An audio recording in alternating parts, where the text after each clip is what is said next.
Estamos aqui hoje para lançar esse livro, Voo do Menino Pássaro. Eu sou autora, o Tarso é ilustrador, nossa editora Cambucá, Rosânia. E no decorrer da minha vida, o meu olhar, eu fui tendo um olhar muito crítico sobre as coisas, sobre o mundo que nos cerca, sobre a vida, no geral, sobre a gente, nós, seres humanos. E esse olhar me trouxe muita dor.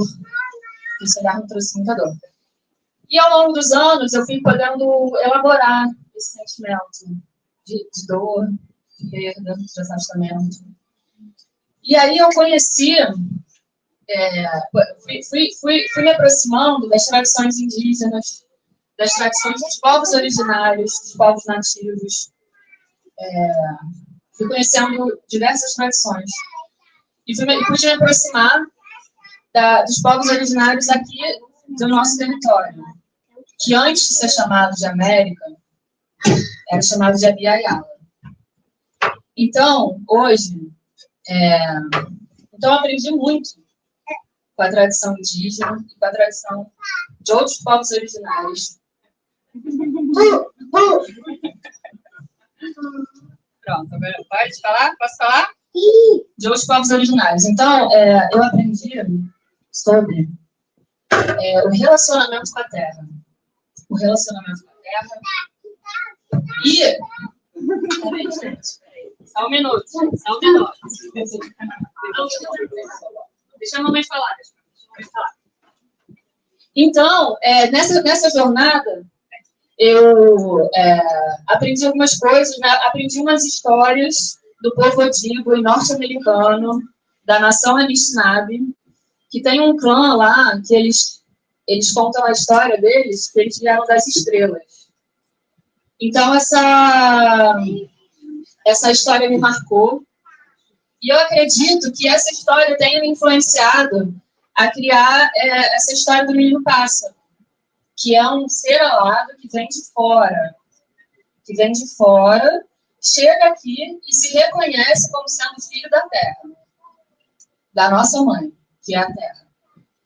E aí a gente percebe hoje em dia, eu gosto de estudar filosofia, né? Fui estudar filosofia ao longo da minha vida, e vendo essa tradição ocidental, do pensamento ocidental, a gente percebe que tem uma desconexão em relação à terra, de um pertencimento que não existe, né?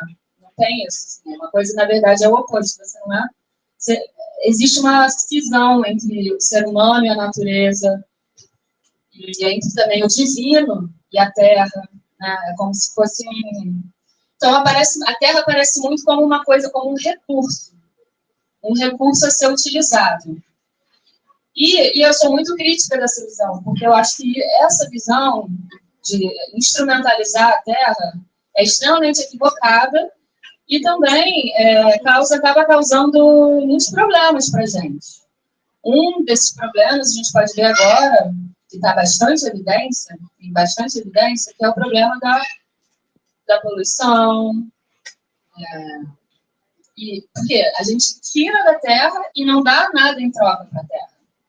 Pelo contrário, a gente dá uma coisa ruim em troca, que é o lixo, por exemplo. E diversas outras coisas, químicas que não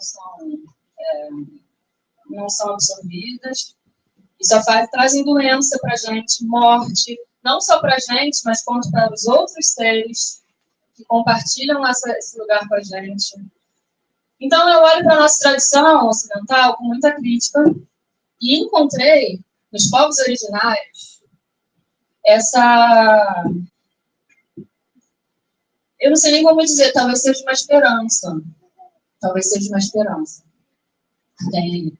Porque com eles a gente pode resgatar uma coisa que a gente perdeu. Porque nós também temos ancestrais que já tiveram esse contato com a terra. E que isso faz muita falta pra gente, sabe? Então, é isso que eu penso, é isso que eu quero trazer com esse livro. Eu quero expressar esse tipo de coisa, eu quero expressar essa necessidade, ou essa possibilidade, ou essa esperança de reconectar, de reconexão, com uma coisa que nós ocidentais perdemos. Que, na verdade, nós nem somos ocidentais, nós somos sul-americanos. Mas a gente foi criado, né? Muitas pessoas desse território foram criadas, né? Dentro desse paradigma, digamos assim, dentro desse pensamento ocidental. Então, são muitas contradições, né? Mas, assim, então é isso. Então, a gente ocupa aqui esse território, que a gente chama de Brasil, o Estado brasileiro e tal, tem toda uma crítica também em torno disso, porque, na verdade, antes da gente existir aqui, enquanto povo brasileiro, tinha outra coisa acontecendo, né? Então, assim, eu acho que o que eu venho aprendendo é a pisar devagarinho, pisar devagarinho na terra.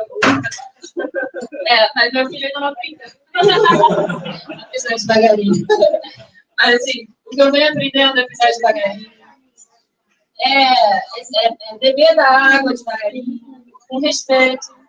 Respirar o ar devagarinho. Como tem aquela música, Santa Clara me ensinou a pisar devagarinho. Por aí, sabe?